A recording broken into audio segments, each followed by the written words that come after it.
excited to be the moderator for this panel today because Enterprise has been working at the intersection of health and housing for a very long time. Beginning back in 2004 with the launch of our Enterprise Green Communities program and the creation of our Green Communities criteria, which remains today the only green building standard developed exclusively for affordable housing. Our National Health and Housing Program leverages all of the expertise that I just spoke about to enhance resident health by bringing together the housing and health sectors to address the needs of our most vulnerable populations through both the built environment and programmatic initiatives. And through our work, I've had the pleasure to collaborate with many of our panel members and have enjoyed getting to know the couple that I didn't know already. And so with that, let's get into it, and I'll introduce our esteemed panel today. Dr. Megan Sandel is a professor of pediatrics at Boston University Schools of Medicine and Public Health. She co-directs the GROW Clinic for Children at Boston Medical Center and leads the place-based investing portfolio at BMC Health System. She is a nationally renowned expert in housing and child and family health. Dr. Sandel has served on many national boards, including Enterprise Community Partners and the National Low Income Housing Coalition. And she's previously served on committees on environmental health for the Centers for Disease Control and Prevention and the American Academy of Pediatrics. Andy McMahon is the Vice President of Impact Investments with the Health Equity Strategy Team at UnitedHealth Group, excuse me, Andy. In his role, Andy works closely with the UnitedHealth Group Treasury Department on their tax credit and social impact investment portfolios, expanding and diversifying the ways in which they invest to support communities across the country. Steve Waldrip is a founding partner and chairman of Rocky Mountain Homes Fund. His background in law, real estate development, state legislative office, and service on charitable boards focusing on community health and housing give him a unique ability to create innovative housing solutions. As vice president of the Quantified Ventures Health and Human Services team, Alison Rein works to develop new earned revenue models for nonprofits that mobilize capital towards solutions that improve health equity and address social drivers of health. And last but certainly not least is Kevin Krejci, who is the Chief Capitalization Officer at Gulf Coast Housing Partnership. And his role at GCHP is to lead efforts to source, deploy, and evaluate the impact of concessionary capital sources utilized by GCHP and its partners in transformative real estate development efforts focused on creating and sustaining vibrant, equitable, and affordable Gulf Coast communities. So you can see we have a diverse but extraordinarily accomplished panel today with a lot of interesting perspectives to bring to this conversation. So let me get started. Megan, you've been working at the intersection of health and housing for a really long time. And in fact, you really brought this issue to the attention of Enterprise and helped shape our National Health and Housing Program. Can you share what brought you to this work? I just want to thank the Health Foundation of South Florida and Miami Homes for All. This is just an amazing day, and being able to be part of it is just a huge honor. So I just want to give them all a round of applause again. It's just been an amazing, amazing day so far. I've learned a ton. So I think one of the things that I say is I'm a pediatrician by training, right? I'm a doctor, and the people who teach me the most are my patients. And so I learned about housing and health from my patients, right? And the story that I like to tell is I work at Boston Medical Center, what was originally actually Boston City Hospital. We are in many ways the Jackson Health of Boston. We're the largest safety net institution in New England. And I was learning to be a new pediatrician. And I was in the pediatric ICU, and a kid got admitted to the ICU with asthma. And their family was pretty mystified. Like, she had pretty well-controlled asthma before, and all of a sudden now she had this awful attack. We were like giving her constant medicine. We were thinking about putting a tube down her throat to help her breathe. It was bad. And I ended up asking the family kind of this fateful question, which was, what had changed? And they talked about getting a cat. Any guesses why they got the cat? Mice. So it was this like moment where this family described this harrowing experience of finding mice droppings around her bed. And they got the cat because they couldn't get the landlord to make a difference to the panelists this morning for Miami Workers Center. And they ended up with this allergic reaction. She was allergic to cats, and she ended up in the ICU. And for me, it was this kind of eureka moment where I was like, oh my goodness, I can't send her home to that environment. I want to write a prescription for a healthy home, and that's not stocked at the pharmacy at my hospital. And so it was this idea of like, what does this look like? So quality was where I really started, and doing a lot around thinking about medical legal partnership and having a lawyer as part of the healthcare team. But then it really wasn't a healthy home if it wasn't affordable, if it wasn't stable, and visiting families with Boston Healthcare for the Homeless and thinking about that. And I think ultimately now it really is about a stable, decent, affordable home in a neighborhood of opportunity. And that's where, to me, my patients continue to teach me where systems are broken, teach me where systems can work. And that's what's exciting about today, is hearing how Miami can do that too. That's great, Megan. Thank you. Steve, you've been partnering with Intermountain Healthcare. It's okay.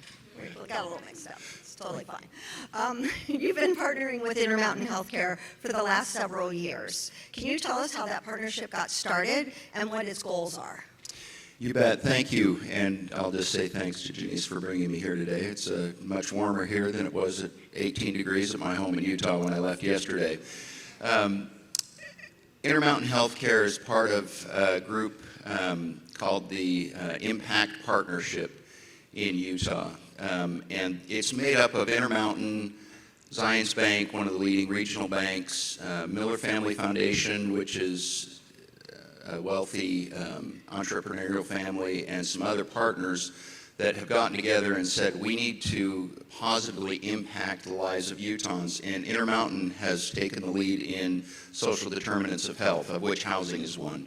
And so when we approached Intermountain with this idea of a fund, and they got very excited about it, they gave us our first $1 million investment.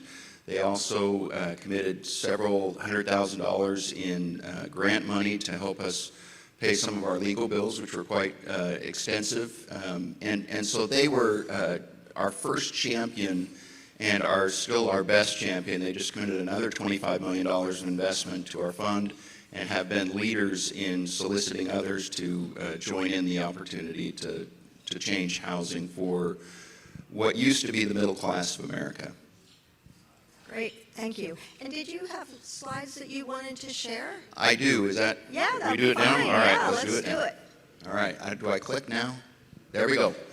All right, Rocky Mountain Home Fund. I'll give you a very brief introduction. I wish this clock was running because I can talk for so long about this, but just tap me, Andy, if I get going too far. Rocky Mountain Homes Fund is a social benefit fund that was created to provide opportunities for home ownership that are rapidly vanishing in America. In Utah, for instance, 90% of the people who are not currently homeowners cannot afford to become homeowners. And I hear many of the same statistics today. Utah says that Salt Lake is the least affordable community. I heard Miami is now the least affordable community. I think there are many others. Boston is the least affordable community.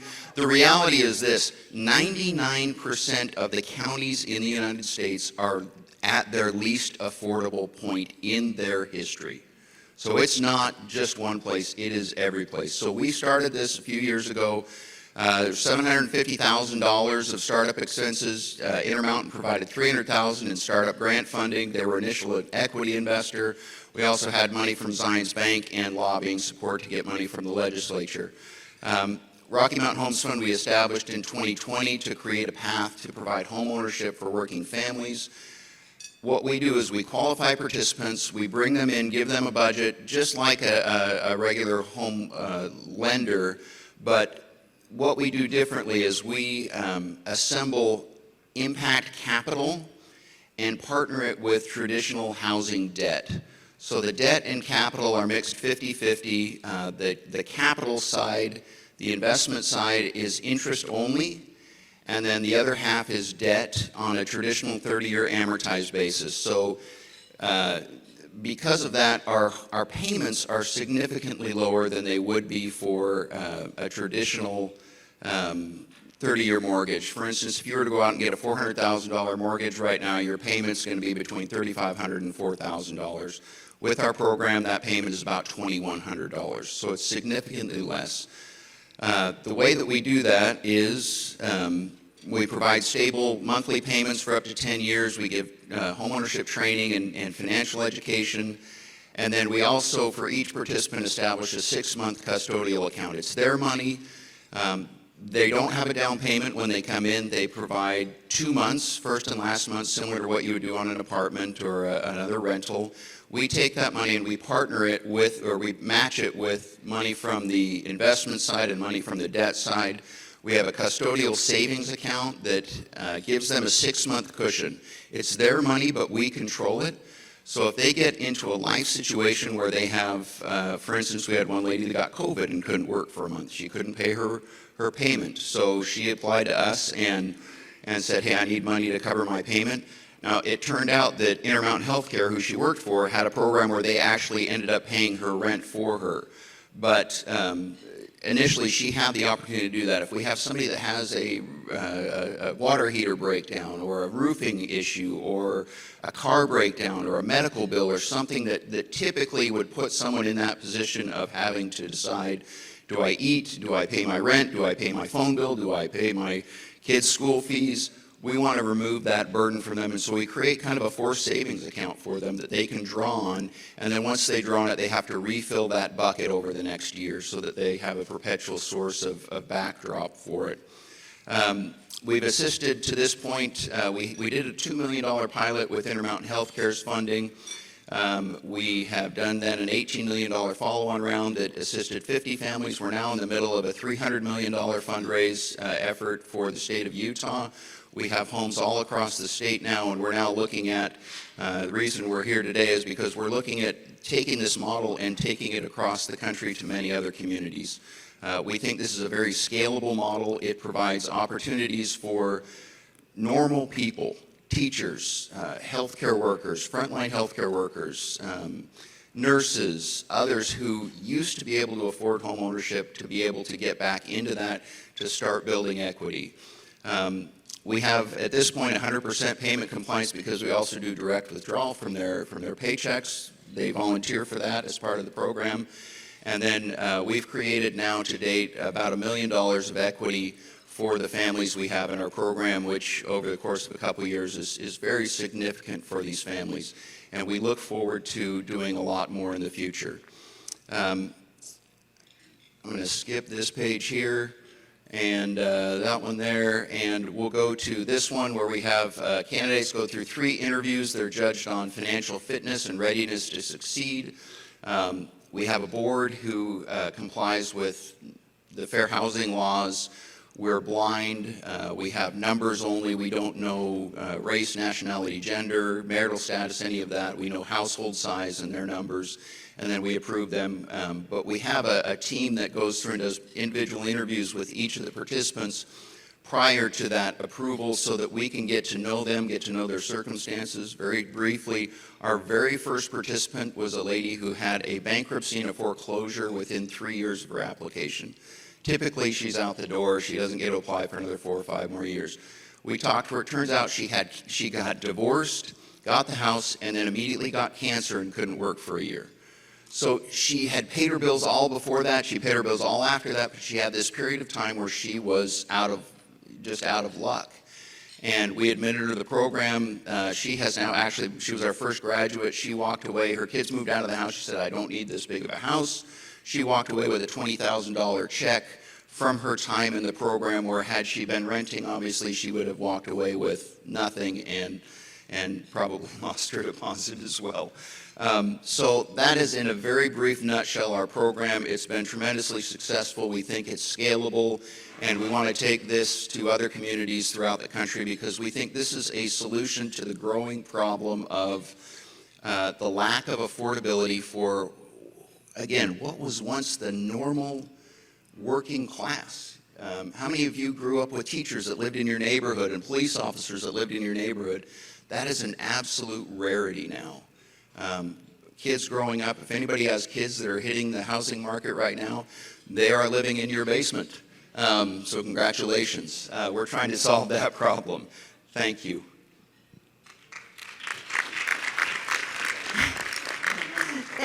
Thank you, Steve. Sounds like a wonderful program, and I wish my son, who lives in one of our bedrooms, lived in Utah. All right, fair enough. All right, I'm going to skip over to Kevin because I never do anything in a linear fashion. And so, Kevin.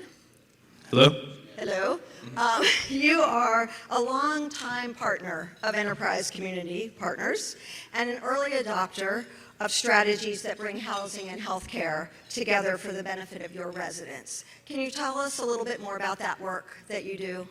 Sure. So our health and housing initiative, we've always focused on health as a nonprofit affordable housing developer, but really in around 2014 or 15, we had a group of historically black churches in Jackson, Mississippi, who all had land and wanted to use that land to both create affordable housing and try to impact the challenges that they were seeing in their communities with health.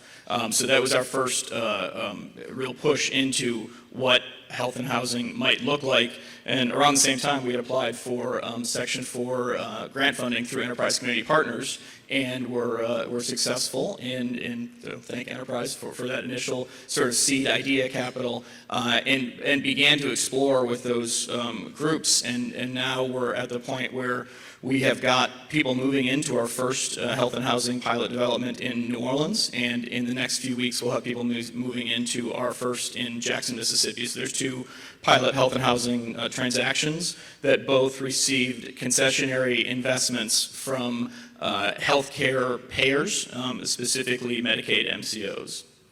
Great. And did you also have some slides you wanted to share with us today?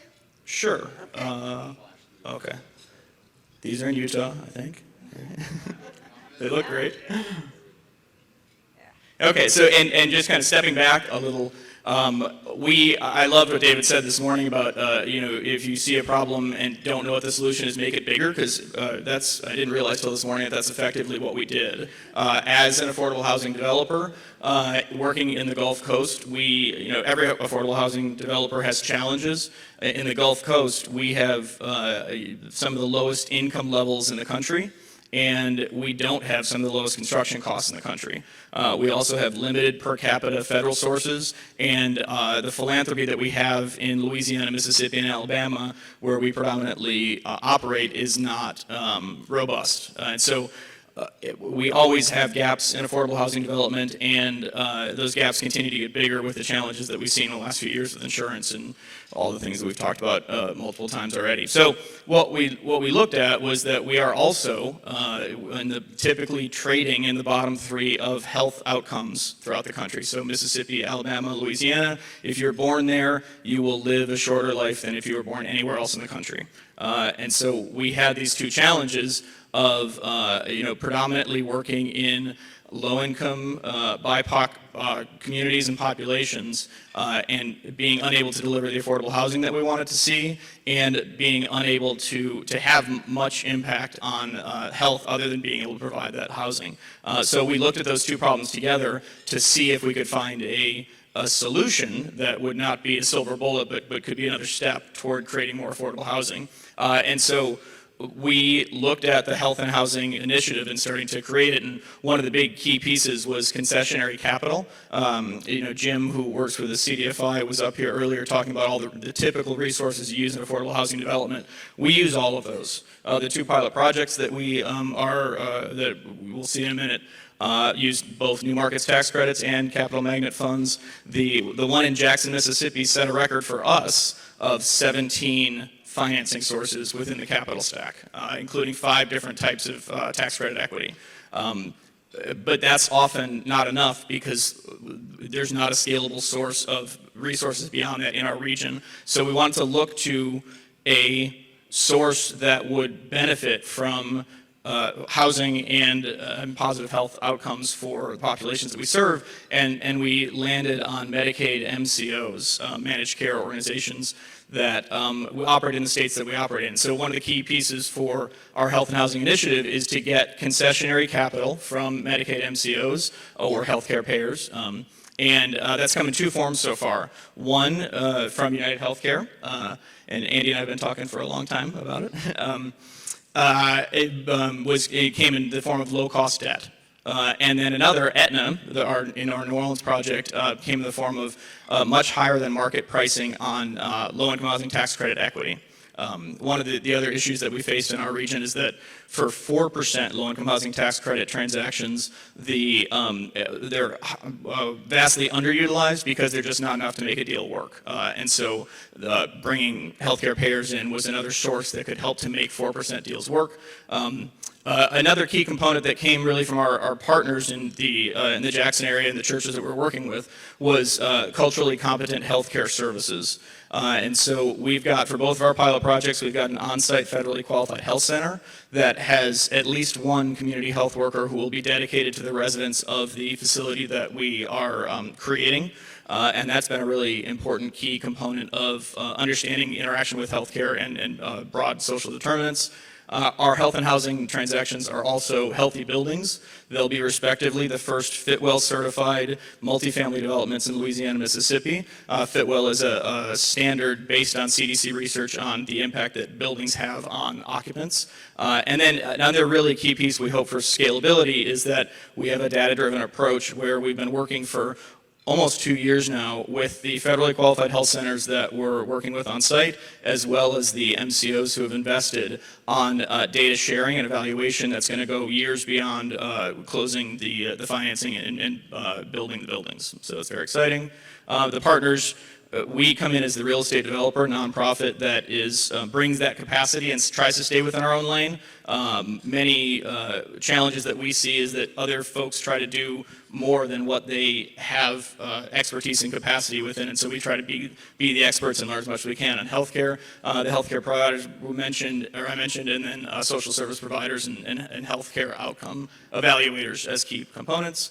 I will not go through all of these, but we have, one of the things that we've been doing over the last year and a half is, at least on a monthly basis, for each project, we've been getting medical folks from the MCO who is involved and medical folks from the federally qualified health centers involved to talk through how we want to evaluate outcomes and where that data is going to come from, and been going through the process of data sharing agreements and even bringing on additional resources to help us with that. We've recently brought on the Louisiana Public Health Institute as an expert repository of data for the health outcomes that we'll be evaluating. So this is a set of some of those metrics. And then I'll just really briefly go through our two health and housing developments. This is the H3C development in New Orleans, where, as you can see, right downtown, it's 192 units of senior and family units. One side of the development is family, the other one is an LGBTQ plus affirming senior development, and then the ground floor is a federally qualified health center and a community health worker training center. And then this is the Pearl. It was an abandoned hotel in Jackson, Mississippi that is finishing construction in the next few weeks. We tore down a part that was non-historic, but this is the one that had 17 different financing sources, including 5 tax credit equity sources. And we're very excited. It'll be an on-site federally qualified health center with 76 units of senior housing.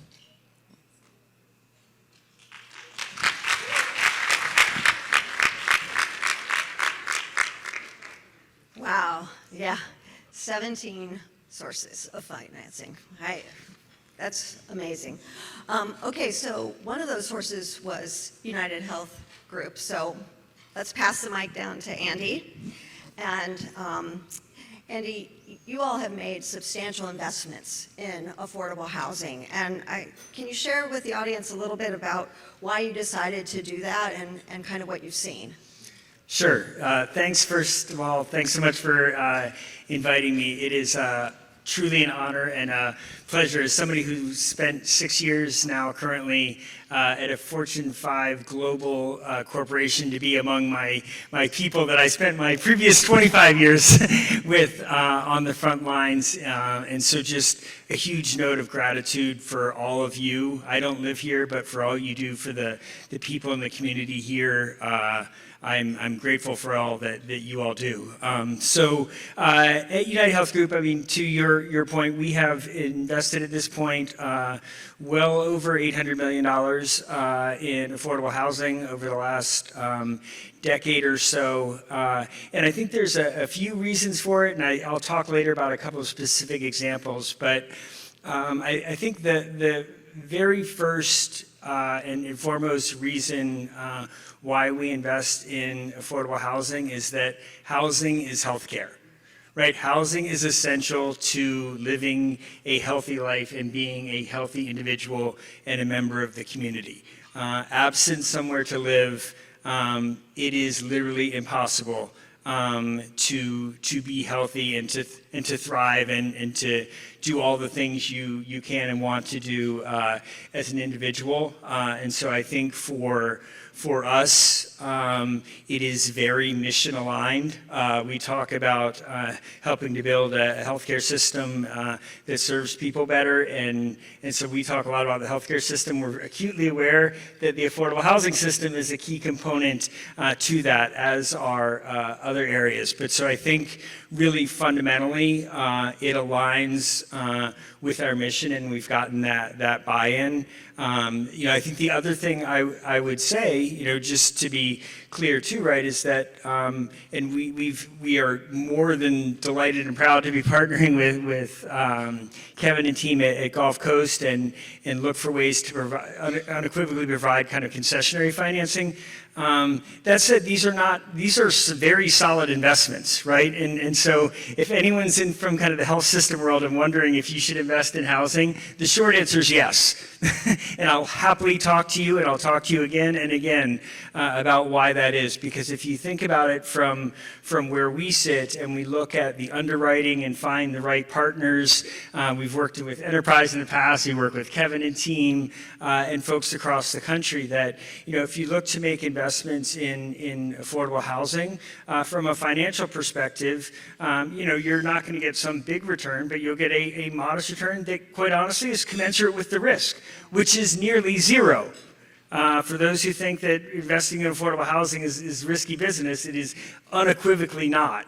And so just to say that from a financial perspective, it's not kind of the big winner that people are gonna yell from the mountaintops about, but it's really strong and fits in with, we're obviously a very large organization, but even in smaller organizations, it fits well within the investment portfolios of health systems across the country and insurers across the country and others. The final point I would make that from our perspective is important, right, is that as we're helping to build affordable housing, and in some cases co-located with FQHCs like the Pearl in Jackson, Mississippi that Kevin alluded to, right, that's also part of a community development and revitalization strategy, right? And so in order for people to be healthy, they have to live in healthy communities with access to care and those sorts of things. So not only do you have the benefit, right, for the individuals and families that are living in the housing, but from our perspective,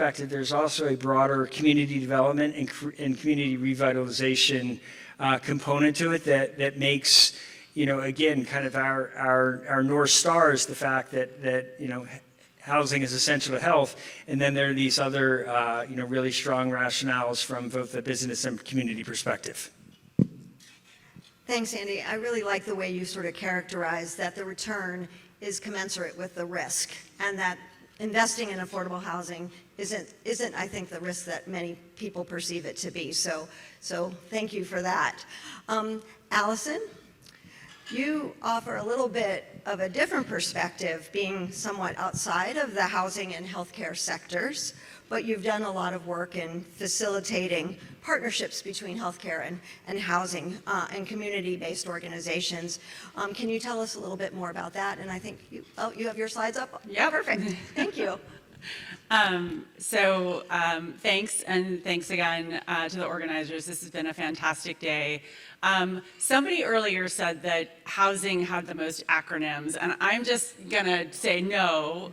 Healthcare. I spent my career in healthcare, and I just want to take a minute before I jump in and just break something down in case it's not completely obvious to everybody. Because when I started in my job 6 years ago, I spent an awful lot of time Googling while I was on conference calls. So the people have referred to managed care and managed care organizations. They operate in a capitated basis, which is basically if you're a Medicaid plan operating in a state, the state says, here's a fixed amount of money per member in a year. You spend more than that, that's on you. You spend less, you get to keep it. And that's just a little bit of like high-level paraphrasing, but that puts tremendous opportunity and pressure for behavior change.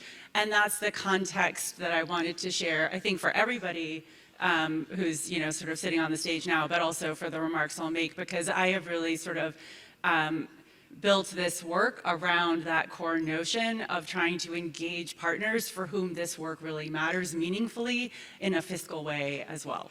So Quantified Ventures, we are a social impact advisory firm based in DC, but we do work all across the country, and quite honestly, post-pandemic, have people all across the country. We are a B Corp. We are about a decade old, and our founding CEO thought he was going to start a tech firm and a fund, which is why we have this super wacky name.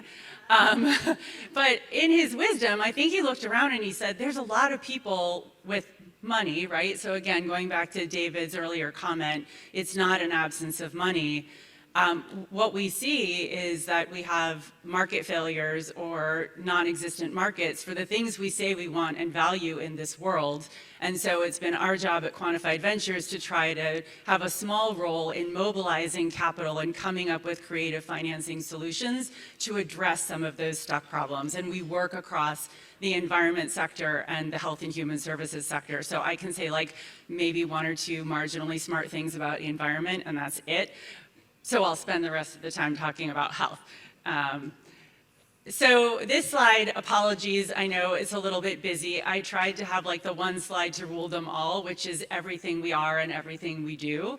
The top like quarter is sort of like the why this is, what are the problems that we're trying to solve. The middle diagram is like what that actually looks like.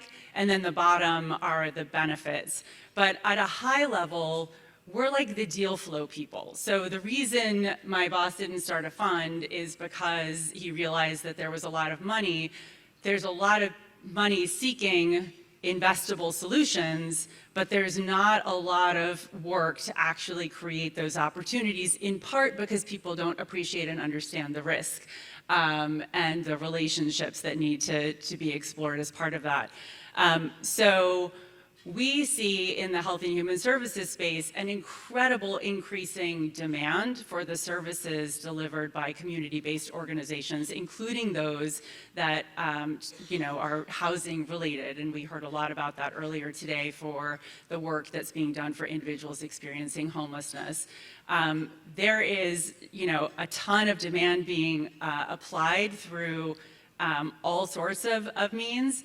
And hasn't been the commensurate level of investment on the supply side to build capacity. And so that's one of the problems we really try to focus on.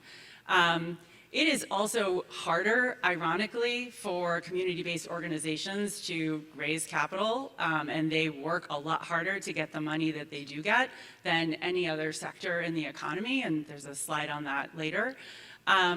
There's a lack of viable earned revenue models for these organizations, and the investment capital tends to favor investment in sort of depreciable assets, so bricks and mortar. And I'm not saying that's a bad thing. Like, I love me some affordable housing, right? But I will say that housing people is part of it. There are a lot of services that need to come alongside in order to deal with a range of issues that people are experiencing that have put them in a precarious housing situation. So whether the root cause is I mean, actually the root cause is poverty, but right, like then you like double click and it may be substance use disorder, or it may be a work issue, and all of those different reasons have different services that you would connect. So our job is to figure out how to bring together purposeful partnerships, largely with managed care organizations and community-based organizations, so they can figure out what shared value they have, how to design a program model that delivers the impact that they want to see and the change they want to see, and that attaches a monetary value to those outcomes and allows for those community-based organizations to earn revenue consistent with the value of that outcome. And I have a couple examples, so hopefully that'll make it more real. But just wanted to double click on a couple of the reasons before I go into the examples. One of them is, like, said no CBO leader ever, I have all the money I need coming in from various funding sources in order to cover the cost of my program. So when we look at programs that are operated across the country, depending on the type of service model, the gap in what they earn in revenue from fee-for-service Medicaid payments or other sources, you know, maybe it's a 20% gap, maybe it's a 50% gap, but nobody can build and scale a business model based on that, right? You can't deliver to meet the need in your community if that is your reality and you're always working hard to raise funding in your community in order to just deliver the status that you have. So I just wanted to make that point, because very often I'm in conversations with organizations like health plans talking about risk relationships, and they say, what is the risk that a community-based organization is going to take? And my answer is, they're already taking crazy amount of risk right there. They're delivering this service in an uncompensated way. And I also wanted to just point out this sort of notion I offered earlier, which is the sort of amount of work and time it takes to raise capital if you're a nonprofit is really different than if you're a governmental entity or private. And there's a lot of reasons for that. And I love David's, point this morning about equity for nonprofits, right? I think there's really a need. Right now, we're mostly working on the debt side, but I would be super excited to see an equity solution. So here's a couple of examples.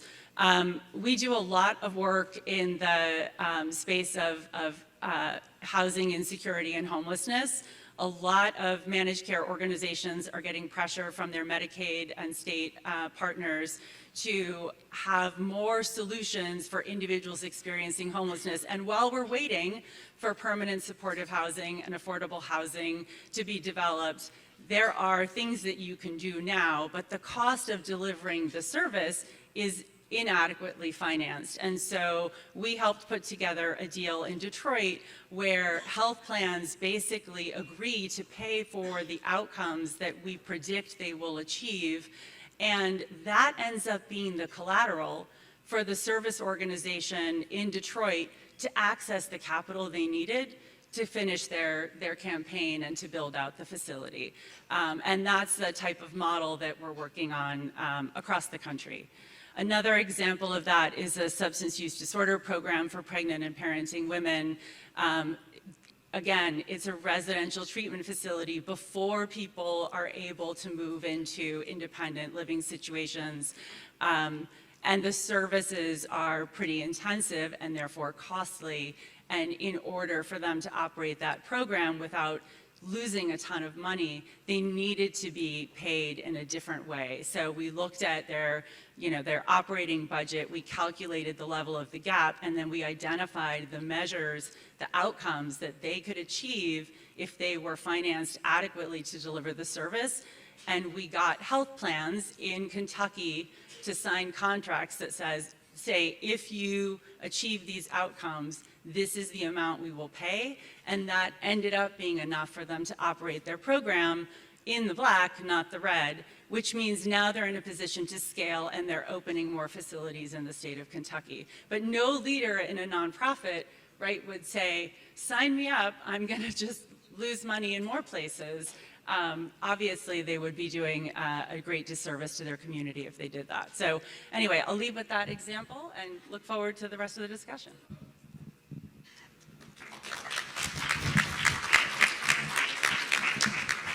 Alison, that was great, and I'm actually glad you brought up the issue of the service part of it. We've talked a lot about the complexities of financing, building, preserving affordable housing, but you really touched on sort of the other aspect, which is housing is one thing, but often people who are living in affordable housing need additional supports and getting that. And as a representative of a nonprofit, I can tell you, we never sit around and say, gosh, we just have money flowing out of our coffers here, no need to beg the next funder that comes into the room. So thanks so much for that. I'm gonna ask Megan and Andy to comment a little bit on how you all have managed to keep housing sort of front and center in your organizations when, you know, sort of in the pandemic and post-pandemic periods, healthcare has been stretched so thin and there are so many competing priorities. So Megan, why don't you go ahead and start? Yeah, thanks. I think it's interesting. So I feel like I'm someone that works at a healthcare institution, but I spend most of my time doing housing. So part of it is that like vocabulary crosswalk that is essential. So I'm going to try to make sure I'm explaining this well, that I work at a hospital, but we are an integrated health system. And what does that mean? That means that we actually own a health plan too. And so we own both sides of the risk, right? If people show up and get care, we get paid. And then to an extent, if they don't show up and get care, there's both sides. So integrated, the most famous one is Kaiser, but there are other ones out there, UPMC or Intermountain or others that are able to in some ways think creatively about this. And so in some ways, what I'll answer the question of why has we kept it front and center is because we can't afford not to. Like we really do, like we've done deep analytics. Barbara talked about this morning in terms of trends for healthcare, is that we are doing value-based, to what Alison was talking about, this idea that it used to be fee for service. If you got sick, we got paid. And then if you came back again, we got paid. Now it really is about we're motivating you to get value, keep you healthy, and do better. So there's that, and then that has really led us to these deep data analytics. And so for us as a healthcare system, right, we've tried case management for homeless people. Guess what? It doesn't work that well. You can't find people, and you're still, like, it's just an amazing amount. You would say, like, well, that's duh, like, of course you know that. But no, we can really, like, every health system has this data. So then what's our role as a health system trying to think about housing, and what are all the tools that we have available? We have potentially access to capital that we can bring in different ways. We can provide a lot of those services on site and think differently about them. We can engage, honestly, political capital and being able to get money for vouchers, money for new tax credits, the bond bills, things like that. So I feel like we're still at nascent stages, right? You know, I will often joke, like, I used to have to give the Housing and Health Are Connected talk 20 years ago. I don't have to give that talk anymore. But to an extent, now it really is, well, how do housing and health work together? And how are we able to really catalyze and work with communities for what the options they want available? And sometimes that's home ownership, sometimes that's supportive housing, sometimes that's a community land trust. There are a lot of different options, but I think for us, it has to be a business model. It can't be charity, and we know charity in perpetuity doesn't necessarily solve it. So we have to make it about business. Great, thank you. So a couple of things. So one, I think that kind of bridge component is actually pretty critical. I spent most of my career in homelessness and affordable housing and have been now in healthcare for the last 6 years. So I think that's a good point, Megan.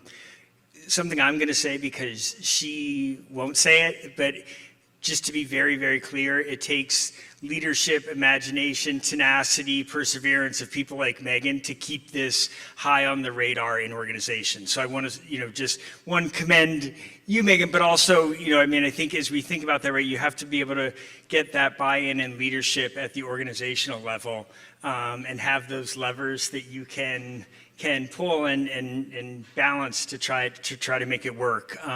But I think from my perspective, as we think about continuing to invest in affordable housing, because you're right, I get talking, well, why aren't we investing more here? Why aren't we doing and we're actually diversifying substantially, but I hear that question a lot, and I think, so for me, there's kind of a three-pronged answer. One is, and there's basically three value propositions that I stay up at night a lot about. One is the healthcare value proposition of investing in affordable housing, first and foremost. The second is, what's the business value proposition of investing in affordable housing?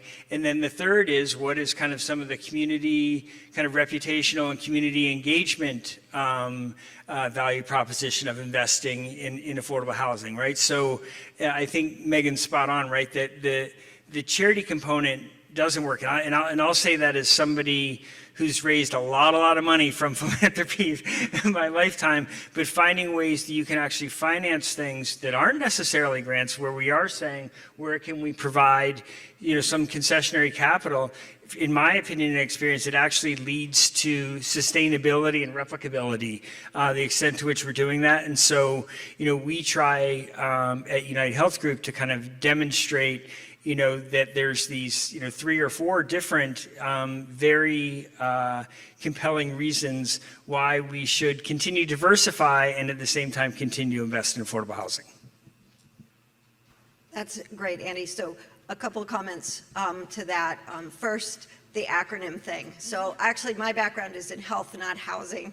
And so when I came to Enterprise and people talked about the CDCs, and I was like, I know it's Centers for Disease Control, but there's only one.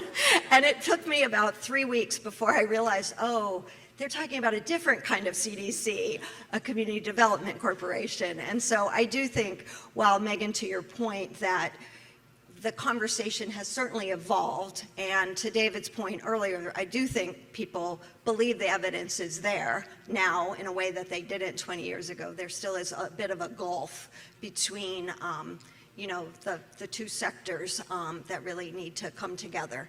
I guess, Megan, I'd ask you, and then I'm going to ask Andy the same question, really about the partnership and an example that you could give our audience about a partnership that's really worked well between housing and healthcare that could serve as a sort of an inspiration to others in the audience who may be looking to pursue such a partnership. Yeah, let me just piggyback on what Andy said about tenacity. So the story I want to tell is, so David mentioned this morning in the keynote that Boston Medical Center invested in this fund called the Healthy Neighborhood Equity Fund. And it was this amazing fund that was designed to provide equity to projects that were having trouble getting them otherwise. And what was really cool about the fund was that it would do a financial score on every deal, but it would also do a health impact score on every deal. And so it was great, and the team came to us and presented, and I will tease myself. I was like, I'm so happy you're talking about health equity, and they were like, Megan, it's a financial product. And so I was like, oh, okay, it's an equity fund. Okay, I get it. And so, but we brought it to our treasury team at Boston Medical Center, and they said no. And then we scheduled another meeting a couple months later, and they said no. And then we did it a third time, and they still said no. And so we were like, okay, what do we do next? And so what we did is we brought our treasurer out to the community, to one of the sites that was going to be invested in by this fund. And that's how we got to maybe. And then we got her to the point where then she was the biggest champion. She was the one shepherding us through the finance committee and getting this commitment and getting it across the thing. And so I really just want to tenacity is really important to partnership building. So I'm just going to say that over. Don't take no for an answer. Keep trying. Get people out into the community so that they can see the stuff in action, because your finance team is your best friend. And so, but you have to be able to tap into their mission and get them out so that they can see it in action. I think one area that has been really exciting is we in pediatrics in 2016 started to think about, I talked about earlier, that housing prescription, right? I wanted to write the prescription. It wasn't stocked at the pharmacy. And so we did a pilot called Housing Prescriptions as Healthcare. And it was a cool partnership between a research policy network that I'm part of called Children's Health Watch, where we partnered with Boston Housing Authority that was willing to prioritize medically complex families. And we partnered with our medical legal partnership. We partnered with a local CDC called Nuestra Comunidad and a local community-based organization called Project Hope. And we actually, if you can believe it, tested this housing prescription in a pilot randomized controlled trial. So for those that aren't from like the medical world, that's how we test drugs, right? We give you the medicine or we give you the sugar pill, and then we see whether or not which one works. And so we actually enrolled 78 families, and half of them got the flip of the coin to get the housing prescription, and half of them got what was usual care, which is like, here's a housing curated list, call as many as you can, good luck. And people may say like, oh my God, how did you get that through an ethics review board of a university? And they were like, you know what, everyone understands a lottery and you're giving them really good odds of getting a housing unit that they wouldn't otherwise get. And so we actually evaluated it. This is actually in Health Affairs. We published it in like the leading housing policy journal in 2022. And we showed that we were actually, I think it's actually April of 2020, we actually showed that this housing prescription, even after 6 months, we were seeing a 30% reduction in kids being in fair or poor health.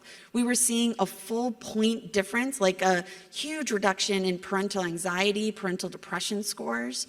And so what that led to was now we have built out a housing prescription program at our hospital using our hospital dollars because we now see that this model can work. You can partner with your local housing authority. You can partner with local service organizations. We're building our own housing service organizations even within our four walls to be able to address those complex care families and individuals and be able to see that kind of triple bottom line, better care, better health, lower cost. And so that's been a great example. Housing is health.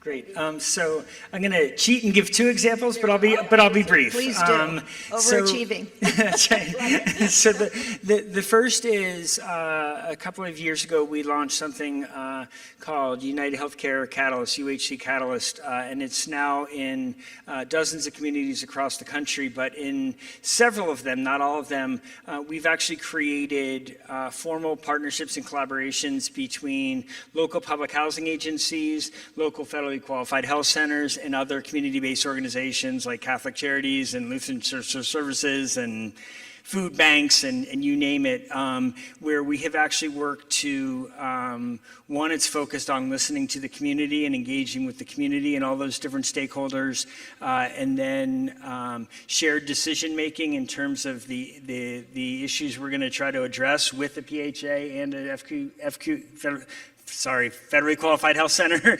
and others at the table, and then co-creating solutions and interventions, right? And so it is a true collaboration where each entity is bringing its strengths and its capabilities to the table. I think Kevin alluded to it, right? That Kevin stays in the housing lane. He's not, you don't want him giving, a prescription, I don't think, as much as I love him, right? And so thinking about how we can each play that role and thinking about where you can more holistically bring together a host of different organizations that care deeply about that community, but in different ways and bring different capabilities and skills and analytics to it.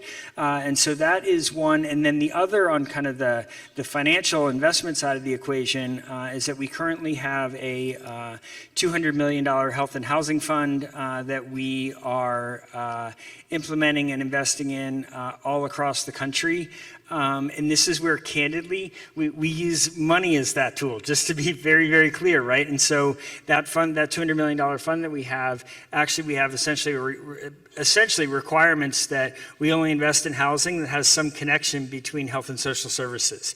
And so we don't, through that fund, invest in kind of standalone housing. In some cases, it might be supportive housing, with a ton of services for families experiencing homelessness. Sometimes it might be, a care coordinator in senior housing.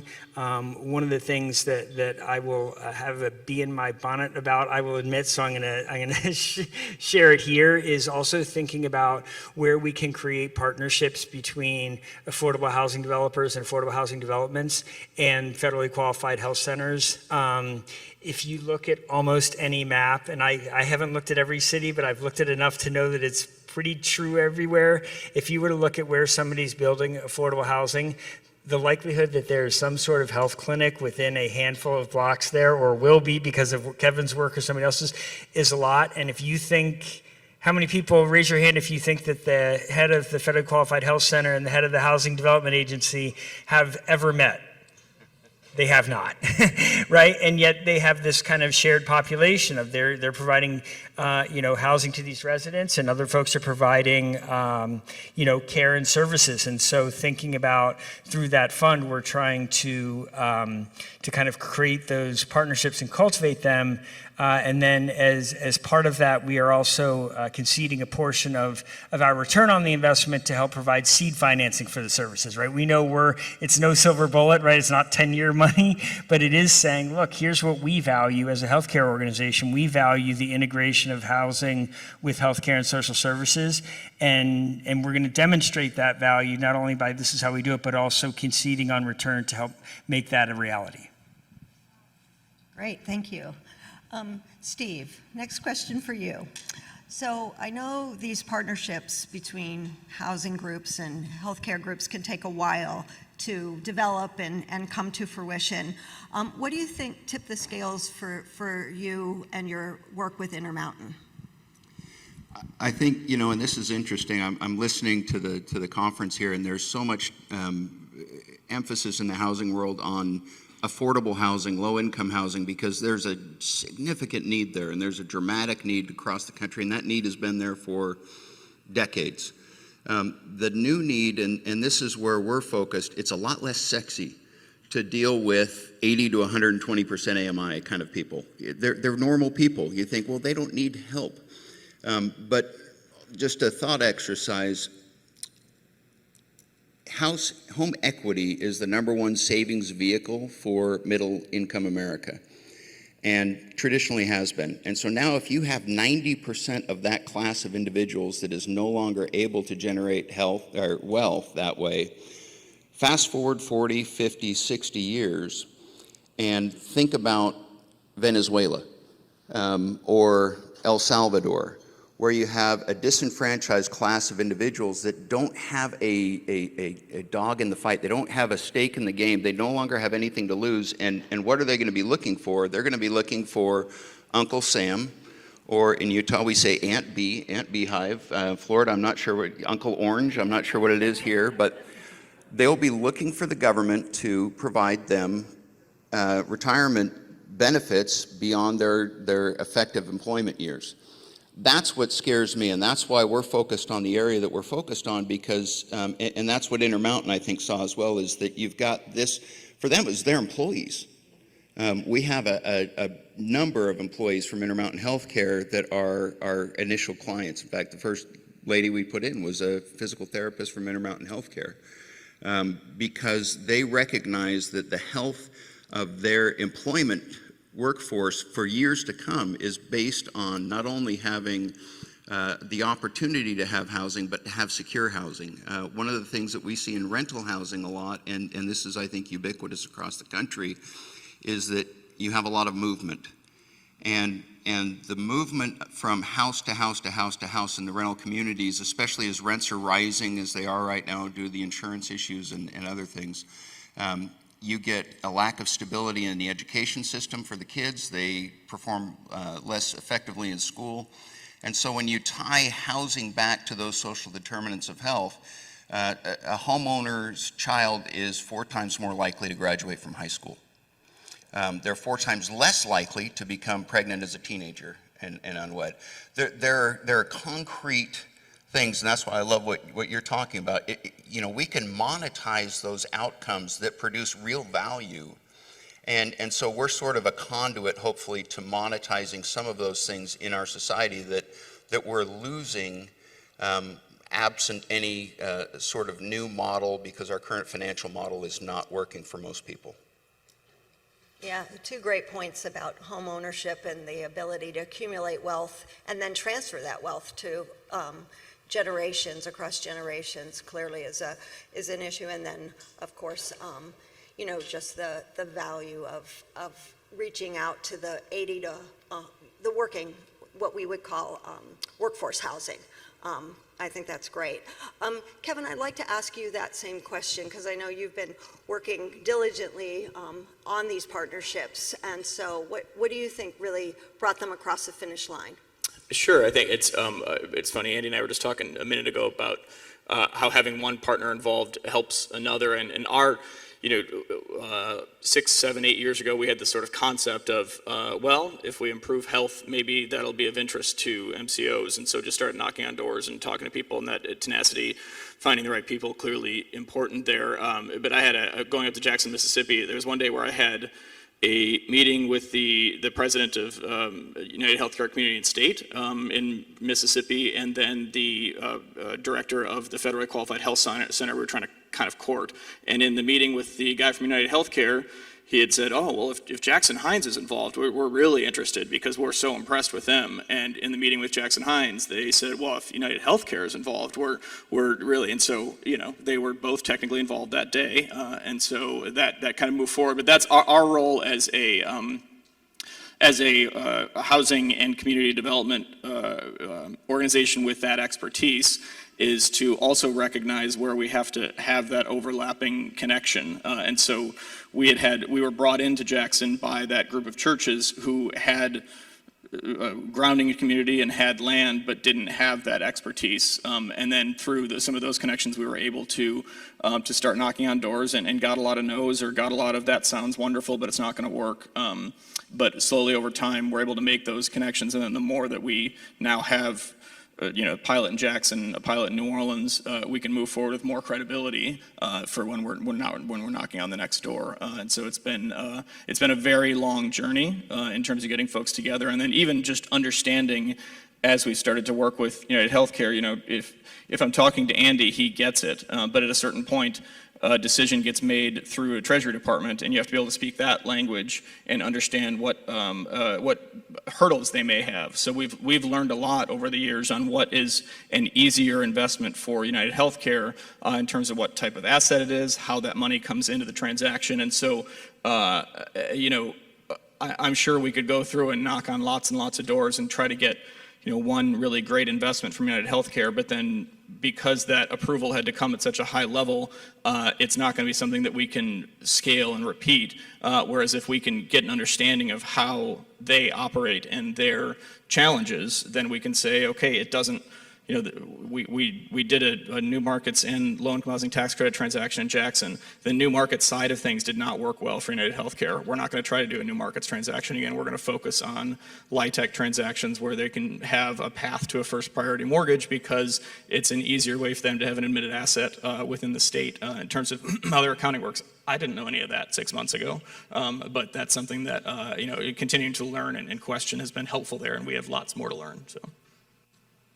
Yeah, education and really understanding what each sector, brings to the table, what their agendas are, what their goals are, really helps make those partnerships. Alison, from your experience, what would you say are the key ingredients that would make for a successful partnership between healthcare and housing? We've touched on a few, but curious about your perspective on this. Yeah, I'll just go back to the comment that David made this morning about it's not an absence of data, it's not an absence of money. I usually say those same things and then I add it's an absence of will. And I think partially, and I don't assign malfeasance to that, I assign inertia because it's, humans and institutions are really good at doing what they've always done.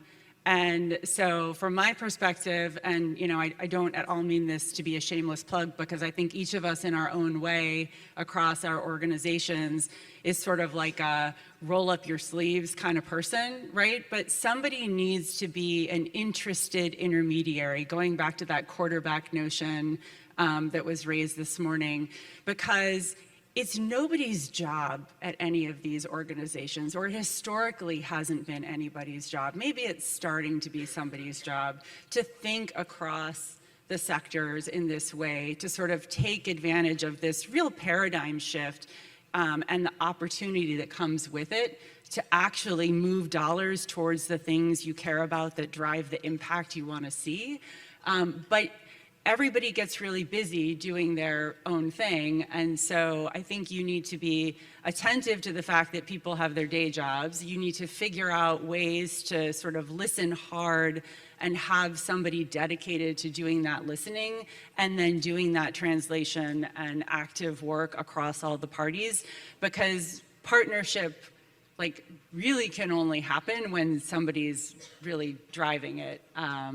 And it's great if everybody's equally driving it, but there are times when people are like, oh God, I need to take a break, right? Like, can somebody else do this for a while? So I think that, knowing within your organization what appetite you have for leaning in and driving versus having the wisdom to understand who else you need to engage to do that work, I think is also really important. And then the final thing I'll say is, I feel like we have to work backwards to work forwards. So always sort of aligning with those key goals and objectives that are shared, and always using that as a touchstone to understand how to go forward. But you have to know where you're going first and declare that really clearly to serve as that reference point, because it gets really hard sometimes and really slow, right? So. Great, really great points. Switching gears entirely now, let's talk a little bit about community engagement, because David touched on this in his keynote this morning around the need not just to do all of these things in a vacuum, but to really engage the community. And Andy, you had mentioned it in one of your examples about community engagement. This is a question, I think, for Steve and Kevin, really about learning more about how you've engaged community members in shaping the programs that you offer through your organizations. Steve? It's a great point. I think what we've tried to do is, we started out with the school district, and we said to the school district, how many teachers do you have that need ownership in housing? How many do you have? And they said, we have no idea. So why don't you ask? And so they asked, and they found that there was a dramatic need, and that they started asking applicants and finding out who turned down a job because they couldn't afford housing in that area. And some have graduate degrees.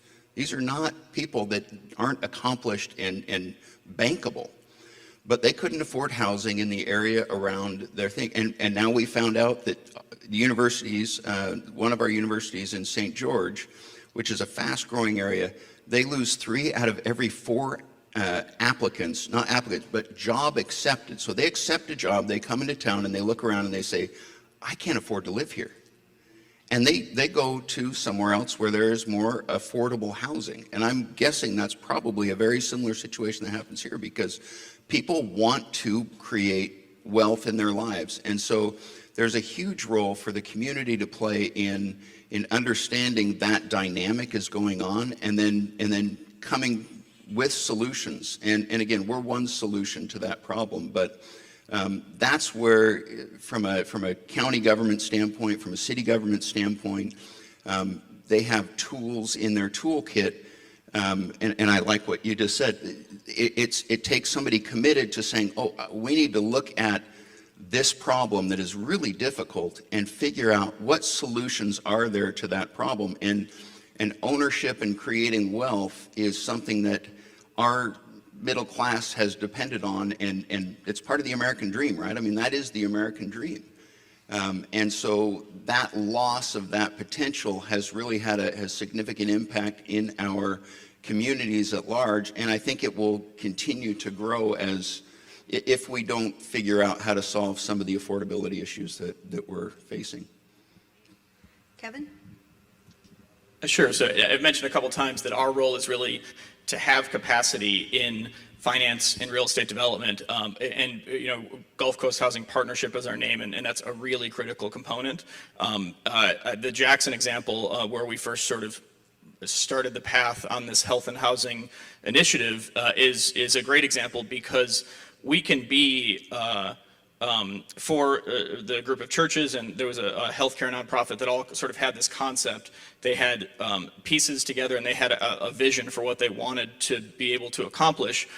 There was a lot of missing pieces, but we could be that sort of force multiplier to move it forward, and then help to bring other pieces in. If we just have our own capacity in a vacuum without augmenting an existing idea or concept or partner, it's anything times zero is still zero, and so that's been an important piece in terms of those partnerships, is to sort of know what role we can play, and then let our community partners lead with us. Our other development in New Orleans is named H3C. And it's kind of one of those, nobody loves the name when you hear it for the first time, but it's the boulevard on which the development is an area we've been investing in for 15 to 20 years, and their mantra has always been community, culture, and commerce. Been very involved in a lot of those pieces, but in 2012, there was a study of that area that had a life expectancy that was 12 years lower than a zip code that was a couple blocks away. And so the H3C is health, community, culture, and commerce. And so that's really staying in our own lane, while kind of having tentacles out and asking lots of questions with community partners and then with other partners has been successful, not without challenges, but it's been successful so far. And kind of at every level, finding the right person who's willing to go outside of their opportunity or their job or whatever you want to call it, to be able to figure something out together has been a critical component of the success so far. And one of the positive sides of being able to do that with somebody who's in a community organization or at a Medicaid MCO is that while it takes a lot for somebody to go outside of their normal day-to-day, we do have something really cool that we're doing. And so if somebody has some opportunity within their community to do something more, or within their organization, if they're a chief medical officer in a state and has a lot of things that they have to deal with a large insurance company, they may be really excited about something like this. So that's kind of finding the right people, and being a force multiplier for communities that we serve has been our approach. Great, thank you. Stephany, can I just add one thing? Absolutely. I have a real world example that I think will point to that question. So we just purchased an office building just on the edge of downtown Salt Lake, 14 stories, 217,000 square feet, largely vacant. We partnered with a LIHTC developer. They're getting a 9% LIHTC allocation for a portion of the building. They've got a $10 million grant from Salt Lake City to do that LIHTC housing, and so we're going to do a mixed income, mixed ownership development, where we're taking the existing building, converting it into condos. We'll have some LIHTC housing in there. We'll have our program in there with people of higher income level, and then we'll build a second tower. We'll have an in-house subsidized daycare for the LIHTC folks.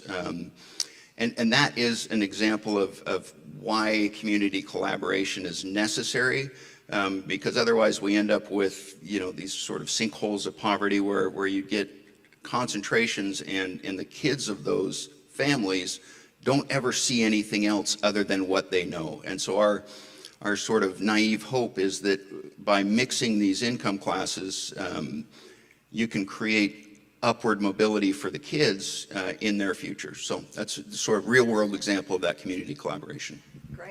Great, thanks.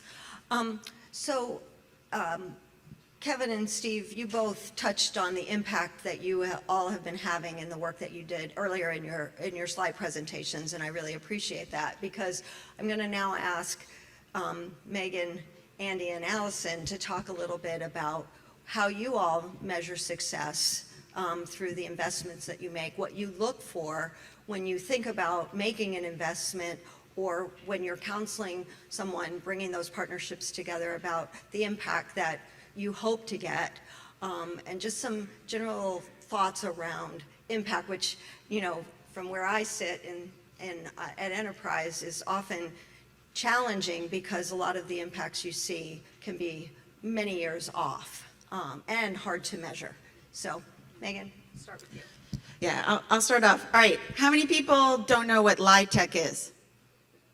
All right, so LIHTC is the Low Income Housing Tax Credit, LIHTC.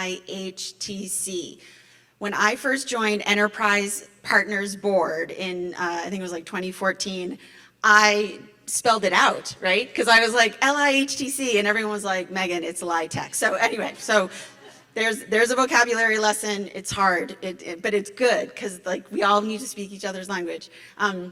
So yeah, it's interesting. I would say that I want to speak to outcomes both quantitatively and qualitatively, okay?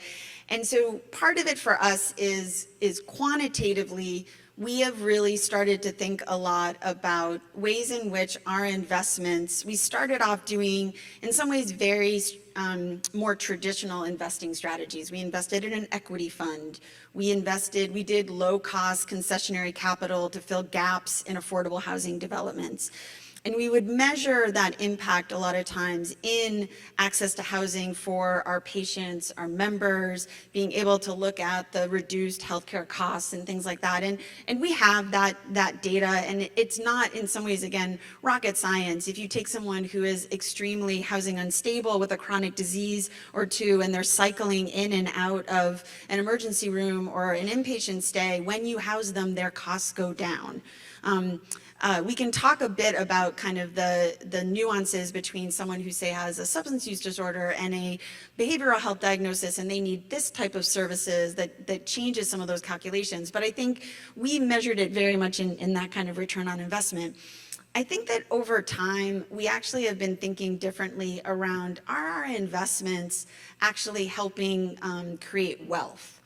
And create wealth in communities that have been historically shut out of wealth creation by redlining and otherly structurally racist economic policies. And so we have pushed ourselves to lay out okay, how is our capital showing up in a way to create economic mobility and BIPOC wealth creation in the communities that we serve? And so I'll give you just a couple of examples most recently. And so we invested, there was a medium-sized business called City Fresh Foods that was started by two Black men who were doing a lot of different types of food delivery, like Meals on Wheels, and were trying to get different contracts with the city. But they were in a warehouse that they didn't own, that the rent went up 150% over 3 years. And they were about to be displaced, and they had about 150 employees. And what they wanted was to buy their own warehouse space, design it for the right type of kind of contracts that they wanted to bid for, and they wanted to not leave the community, because otherwise if they got displaced, then all of those jobs would get displaced too. And so we were able to show up with a long-term, honestly, a recoverable grant financing that we were saying, this is our commitment to helping you close this capital grant, that allowed them to purchase that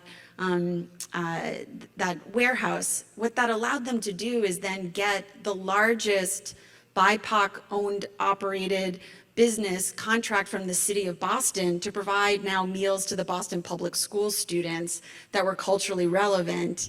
And this is an employee-owned business, such that we said, don't give us the interest. We want you to use that interest to actually pay your workers a living wage according to the MIT living wage calculator, and create new stock ownership opportunities for the projected 80 more employees that you were going to be hiring by having this new, better warehouse, right?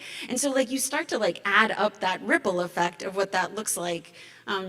For us, the other example that we've heard is, community is asked all the time in some ways what they want, and then there's no tangible follow-up for what that is. And so there is an urban planning process for a neighborhood right next to our hospital in the Roxbury neighborhood, a neighborhood called Nubian Square. And everyone said they wanted a Trader Joe's. They wanted a place that they could go after work and get a fast meal and see their neighbors and get a gallon of milk if they needed it. And so this deal really evolved over time. We originally were we provided $1 million no interest loan because nobody would finance that in that neighborhood because there was no market for it. It didn't pencil. And so we were like, well, this is ridiculous. Like, you can't be a healthy neighborhood without a grocery store. So, like, let's figure out and lean into it. And what was incredible was we originally were investing in a group from DC that was going to start a new satellite grocery store. COVID hit. George Floyd's murder happened. And we said, wait a minute. And so a BIPOC entrepreneur team stepped forward, and we were like, wow. They said, we want to be the owners. And we want to own this commercial space, and we said yes. And we leaned in to get the CDC to create a lease to own agreement, and we leaned in with more capital so they could redesign the store, and they envisioned it as a halal market with a cafe and a butcher shop. And this is right next to one of the largest mosques in New England. And so it was this lean in moment where the community now is that tangibly is something we asked for and we now got. And so how do you measure that? Literally people walking into a grocery store that's selling flesh-colored Band-Aids that are of different colors. And they say, I feel seen, right? And so to me, the numbers and cents and the ROI matters, but this is about tangibly listening and showing up and being seen. And money, you gotta measure that too, because it's really meaningful. Love that, Megan. Love that. I anticipate the red light going off momentarily. Okay. So, That's yes. So real quickly, first, I actually need to go back to Alison's comment about inertia, because we have a bit of a multi-year running joke in my organization where sometime many years ago somebody told me that betting against inertia is stupid. And I said, well, that stinks because that's the business I'm in. And so, I think that just going back to that tenacity part and thinking about here's what we got to be able to do. The two things I'll mention real quickly in terms of measuring impact. I guess one, I want to reiterate Megan's point that the financials are what the financials are. That's not our focus. It needs to be whatever is concessionary but reasonable, and that pencils out. That's honestly not where we focus most of our time and energy. People who approach me a lot get that way wrong because they always want to come and talk to me about the numbers, and I'm like, I don't care about the numbers. That's math. I want to talk about human beings and the impact that we can have. And so two examples I would give. So one, we have a equitable health fund where we are building federally qualified health centers and other health clinics in very underserved communities. Our first one is MLK Center in South Central LA, and where we are looking though, right, to measure the impact on healthcare access, right? I mean, access to healthcare is so key, right? So many people don't have it. So you could be insured, you could be on Medicaid or Medicare, or you could have employer-based care. But if you can't access care and navigate care, it doesn't matter, right? And so we think a lot about, and there's a number of other things I won't talk about that relate to kind of access to care and things that you can look at about how you're improving the health of that community and access to care in that community. And then the second thing I would mention is that I had mentioned earlier our $200 million health and housing fund. A key component of that fund from where we sit is that we are partnering with Stewards for Affordable Housing for the Future, SAFE, and working with their Housing as a Platform tools, and we're actually measuring resident health and wellness outcomes over a 4-year period. So not 12 months, but over 48 months. And we're measuring things and then thinking about how we can address them too, but measuring things like physical well-being, mental well-being, access to primary care, food security, and then the one that we added about 1.5 years ago is around social isolation, which is a massive epidemic in our country at every income level, at every race level, at every gender level, at every level. And so thinking about, how we're working to kind of build and knit and weave communities back together. So I will stop there. Okay, so I have failed my one job as a moderator, which was to allow time for audience questions, and I apologize for not doing that, but I got wrapped up in the conversation, which I hope you all did too. I would just ask our panelists if they would be available to the audience for a few minutes afterwards if there are any questions. I want to thank you all. This was really invigorating, very inspiring, really appreciate it. It was really an honor for me to moderate today, and I just want to thank you all.